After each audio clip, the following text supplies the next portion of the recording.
အောင်တည်းပြချက်တီတက်နေထိုးလို့တောင်ကျုံညဒီသားစီသည်ဥစ္စာကလေးရာတို့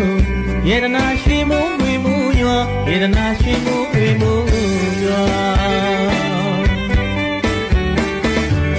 မင်္ဂလာတရားဆိုပြီးတော့တာ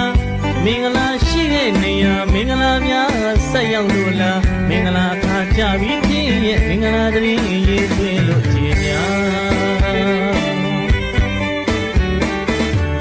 ညွန့်နေပြီးရွာလို့ဒီတွေပုံလို့ပြောရွှေချမ်းသာပြီးရနေပြီးအောင်ပဲရှိမဲ့ဒီမြတ်တာ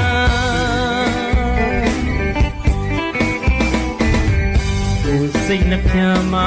လူအိဆာပြေဝစီကြောင်းတောင်းစုပြုမယ်အခုမတရားရလိမလွယ်ပါအိုးပန်းကလေးလူဝေးလျက်သာစိတ်ပမာဝင်ချမ်းများလို့ရှင်လန်းရဖို့ရာတူနဲ့တူမှာမေတ္တာစနစ်ချပါပြီပါစကားနဲ့ဆိုပါအဲတို့မှသာသူရောကိုပါအေးချမ်းသာ